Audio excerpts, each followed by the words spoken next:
Bismillahirrahmanirrahim. Assalamu alaikum hürmetli görürmenler. İstiklal günlük haberlerimizi görüşlerine karşı alımız. Ben Abdullah Yalğun.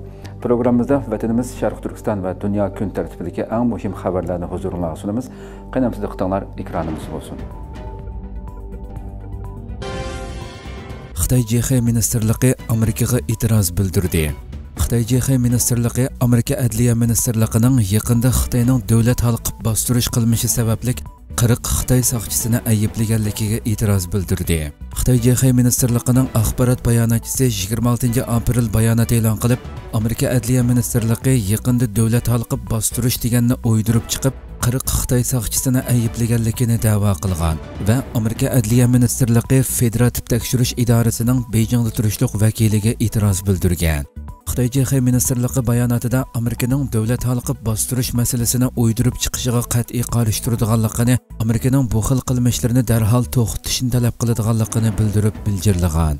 Bayonotda yana Xitay JX Ministerliği Amerika qonun ijro qilish tarmoqlarining Xitay JX saqchilari turbi xatarligi va uchurlashtirish tarmoqlarining amaldorlarini arz qilishda qilmishiga qat'iy qarshi turadiganligini, Amerikaning izchil rayon sirtidagi boshqarish tavalligidan halqib, boshqa davlatlarning ichki ishlariga aralashganligini, davlat halqib bostirish harakatida bo'lgani Xitoy emas, balki Amerika ekanligini da'vo qilgan. Amerikaning New York Sharqi rayonlik taftish mahkamasi 17 aprel Brooklindagi Federativ sud mahkamasida ikki xil jinoiy ishlar arzini e'lon qilib, 44 Xitoy saqchisining davlat halqigan bostirish harakatiga qatnashganligini ayblagan bo'lib, ular ichidagi 40 Xitoy JX Ministerligining saqchilari, ikkisi Xitoy to'r boshqarish idorasining amaldorlari ekan. Amerika Adliya Ministerligining bildirishicha, bu Xitoylar Amerika ichidagi Xitoyga qarshi harakat qilgan Amerika fuqarolariga qarshi davlat halqigan bostirish harakati bilan shug'ullangan.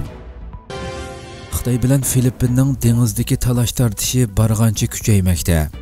Yaqindan beri Xitoy bilan Filippinning Janubiy dengizdagi egilik huquq talash tortishi barg'ancha kuchaymoqda. Fransiya xalqaro radiosining xabarida bildirilishicha, yaqinda Filippin bilan Xitoyning dengiz qirg'og'i muhofazat paraxoti suqilib ketgili ozliq qolgan bo'lib, 28 aprel Xitoy bu haqda Filippinni Janubiy dengizdagi talash tortish bo'layotgan rayonda qasddan qudratqo'liq qildi deb ayblagan. Filippin tarafmi bu haqda Xitoyga kuchlik inkos qaytarib, o'z tavalligimizda davomlashtirayotgan chorlash harakati ig'vogarchilik qilganlik bo'lmaydi. Bu bizning davom qilayotgan harakatimiz hamda qonunlik huquqimiz degan.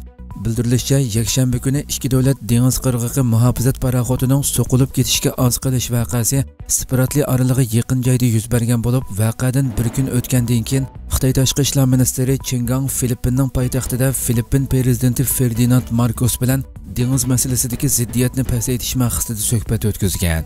Filippin prezidenti Marcos uzun o'tmay Amerika prezidenti Joe Biden bilan Oqsaroyda ko'rishib, rayondagi jiddiy vaziyatni muzokara qilgan. Fransiya agentligining bu voqeaga bevosita shohid bo'lgan Filippin kapitanining so'zini naql keltirishicha, Xitoy dengiz qirg'og'i muhofazatchi paraxoti Filippin dengiz qirg'og'i muhofazat paraxotini to'sib olgan bo'lib, ikki paraxotning oraliqi 45 metr qolgan. Xitoy 2016-yili dengiz tavalligi egilik huquqi haqida chiqarilgan xalqaro qarorning qonuniy asosi yo'q ekanligini da'vo qilib, xalqaro jamiyatning qaroriga pisand qilmay, butun Janubiy dengiz tavalligida egilik huquqi borligini davron selib kelmoqda. Hindiston Xitoy-Hindiston munosabatini yaxshilash chegara masalasini hal qilishga bog'liq dedi. Hindiston Xitoy-Hindiston munosabatining yaxshilanishi chegaradagi talash tortishni hal qilish bilan zich munosabatlik ekanligini ta'kidladi. Amerika ovozining xabarida bildirilishicha, Hindiston bilan Xitoy davlat mudofaa ministrlari 27 aprel suhbat o'tkazib, ikki taraf talash tortish qilayotgan chegaradagi tinchlikni asliga keltirishning ikki davlat munosabatini taraqqiy qildirishga foydali ekanligini o'tirg'a qo'ygan. Ikki taraf suhbatdan keyin ayrim bayonot e'lon qilgan bo'lib, ikki taraf bayonotlarining mazmuni bir-biriga o'xshamagan. Hindiston taraf Xitoy-Hindiston munosabatini yaxshilash chegaradagi talash tortishni hal qilishga bog'liq deganini ta'kidlagan. Ammo Xitoy taraf bo'lsa chegaradagi vaziyatning muqimligiga ishonganligini bildirgan. Bildirilishicha, Shanxay hamkorlik tashkiloti juma kuni Yangi Dehlida tashkilotga a'zo davlat mudofaa ministrlari yig'ini ochgan bo'lib, yig'indan keyin Hindiston davlat mudofaa ministri Rajnath Singh bilan Xitoy mudofaa ministri Li Shangfu ikki taraflik suhbat o'tkazgan. Hindiston davlat mudofaa ministri Singh Hindiston-Xitoy munosabatini taraqqiy qildirishning oldingi sharti chegaraning umumiy tinchligi va xotirjamligi ekanligini aniq o'tirg'a qo'ydi. mavjud kelishimga xiloflik qilish ikki taraflik munosabatning umumiy asosini buzadi. Chegara masalasi to'liq hal qilingandan keyin vaziyat tabiiyli pastgo'yga tushadi deb ta'kidlagan. Ma'lum bo'lishicha, Hindiston Xitoyni 1990-yildan boshlab imzolangan kelishimga xiloflik qilib, talash-tortishdagi chegaraning Hindiston tarafiga tajovuz qildi deb ayblagan. Xitoy bu ayblashni rad qilib, yangi Dehlini chegaradan halqib ketdi deb ayblagan. 2020-yilda yuz bergan Hindiston bilan Xitoy armiyasi orasidagi to'qinishdan buyon ikki davlat jiddiy vaziyatni pasaytirmagan. Gerçi 18 qatim harbiy qo'mondon darajalik suhbat o'tkazgan bo'lsa-mu, biroq jiddiy vaziyatni pasaytirmagan.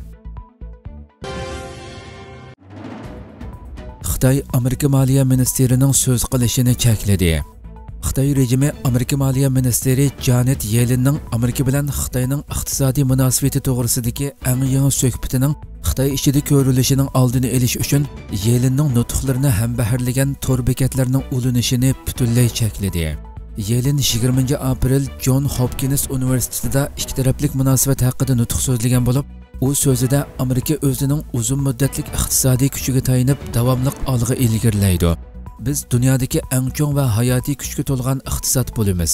Shuning bilan bir vaqtda biz qimmat qarashimizni va davlat bexatarligini qo'g'dashga bo'lgan ishonchimizni saqlaymiz. Bu orqa ko'rinishda Xitoy bilan ijobiy va adil iqtisodiy munosabat izlaymiz degan edi. Juma kuni Amerika amaldori Fox xabarlar raqamli gazetining ziyoratini qabul qilganda Xitoyning tez uchur yo'llash va ijtimoiy taratquv supisi Undidorning Amerikaning Xitoyda turishliq bosh elchixonasining Yellenning so'ziga munosabatlik yozmalarini cheklab qo'yganligini bildirgan. Bu amaldorning aytishicha, Amerikaning Xitoydagi bosh elchixonasi to'r bekitida Yellenning so'zining inglizcha xitoycha tarjima nusxasini e'lon qilgan bo'lib, Undidor Amerika elchixonasining to'r bekiti va Moliya ministrligining abdidali ichidagi to'r betining ochilishini to'sib qo'ygan. Xitoyning yana bir ijtimoiy aloqa detali bo'lgan Weibo elchixonaning to'r betiga ulinishni cheklagan. Moliya ministrligi bu ishga inkos bildirishni rad qilgan.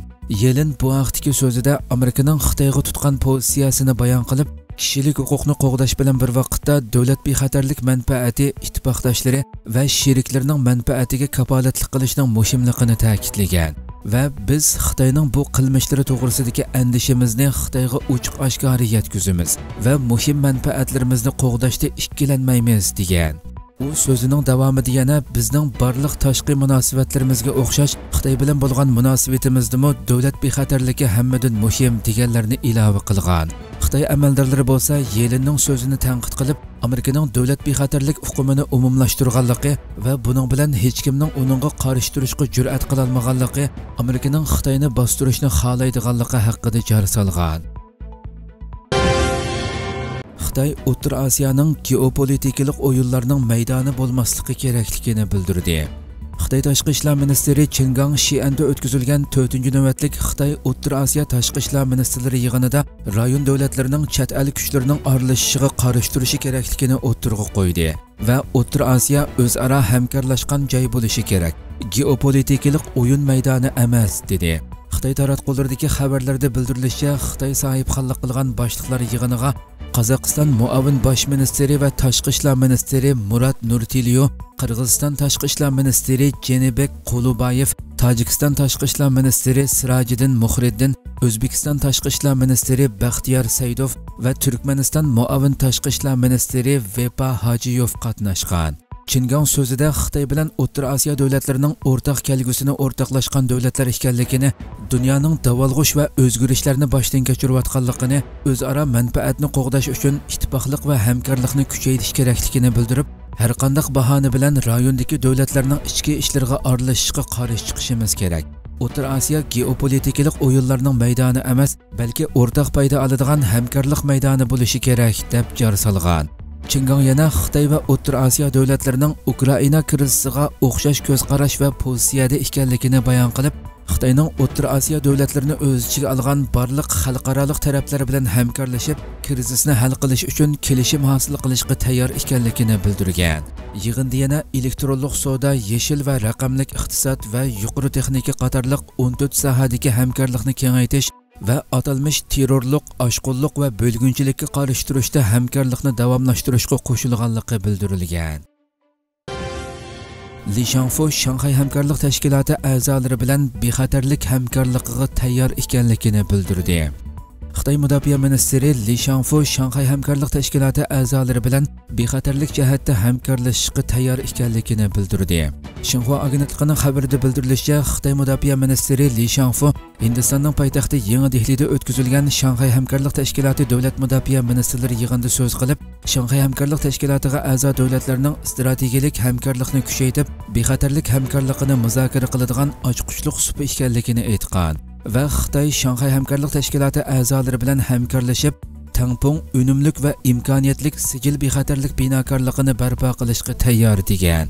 U o'tgan yili 9-oyda O'zbekistonning Samarqandda o'tkazilgan Shanghai hamkorlik tashkiloti davlat boshliqlari yig'inida muhim kelishimlarning hosil qilinganligini eskartib, davlat mudofaa ministrlari strategik aloqani texmo kuchaytirish, yarashishni asos qilish, Shanghai hamkorlik tashkilotining hamkorligini kengaytirish to'g'risida va'da berdi deb rayon bexatarligi va muqimligini o'rtaq qo'g'daydiganligini da'vo qilgan. Li Shangfu Hindistondagi yig'in mezgilida Belorussiya, Qirg'iziston, Hindiston, Qozog'iston, Tojikiston, Rossiya, O'zbekiston va Eronning davlat va xalqaro va rayon mudofaa ministrlari bilan ko'rishgan bo'lib, ikki taraflik va harbiy munosabat shundaqli o'rtaq masalalar haqida suhbat o'tkazgan. Turkiyaning 2023-yillik Avasiya olam va texnika yarmankasi boshlandi. 27 aprel İstanbulning ilgirki aerodromi Atatürk aerodromi maydonida Turkiyaning 2023-yillik Avasiya olam va texnika yarmankasi Teknofest boshlandi. Bu munosabat bilan İstanbul osmonida Turkiyaning kurashchi aeroplanlari mahorat ko'rsatib, to'xtamay uchishga boshladi. Bu yarmanka 2018-yildan tortib o'tkazilib kelayotgan bo'lib, bu qitimqi yarmanka 27 apreldan 1-maygacha 5 kun davomlashadi ekan. Yarmankaga Turkiyaning o'zining harbiy sanoati tarafidan ishlab chiqargan ko'p sondagi yerli qurollari, har xil aeroplan, bronevik, odamsiz qurolliq uchqu, har xil aeroplanlarda ishlatkili bo'ladigan ko'p xil iqtidorga ega qisqa masofalik boshqariladigan bomba qatorliq ilg'or qurollari ko'rgazmaga qo'yilgan. Yarmankaga garchi havo sovuq va yomg'irliq bo'lsa-mu, Turkiyaning har qaysi viloyat shaharlaridan ko'p sondagi kishilar atoyitan kelib qatnashgan. Yarmankaga qatnashmoqchi bo'lib iltimos qilgan o'quvchilarning soni 1 milliondan oshib ketgan. Bu yarmankaga Turkiya o'zi ishlab chiqargan ko'p xil odamsiz urush uchqularida o'xshashli ishlatkili bo'ladigan kamonkash nomli ko'p iqtidorli boshqariladigan bombasi tunji qatim ko'rgazmaga qo'yilgan. Bu boshqariladigan bombaning reaktiv motor, muqimlashtirilgan kamera sistemasi, sun'iy idrok yumshoq detalidan sistema lohilashga qadar butunlay Turkiya o'zi ishlab chiqqan bo'lib, ig'irligi 30 kilogramm, nishonga dal tegish manzili 200 kilometr ekan.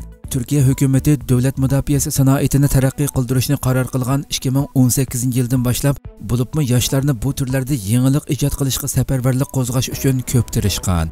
Har qanday bir kishi yoki bir guruh kishilar biror loyiha planni o'tirg'a qo'yib, diqqat qo'zg'ab darajaga kiralasa, davlat u kishi yoki kishilarga 13 million liradan ko'p naqd pul mukofot va qimmati 30 million liradan ko'p material yordam qiladi ekan. Yarmankaga qo'yilgan buyumlar yildan yilga ko'paygan. Shundaqli qatnashishga murojaat qiladigan kishilarmi ko'payib, bu yil 600 mingdan ko'p kishi iltimos sungan. Bugun yarmankaga Turkiya prezidenti Rajab Tayyip Erdo'g'an va Ozarbayjon prezidenti İlham Aliyev qatnashib, Turkiyaning davlat mudofaa sanoatida qo'lga keltirgan muhim natijalar haqida so'z qildi. Hurmatli ko'ruvchilarimiz, shunday qilib bugungi xabarlarimiz mush yerda oxirlashdi. Atigi programmamizni ko'rishgacha omon bo'linglar. Assalomu alaykum va rahmatulloh.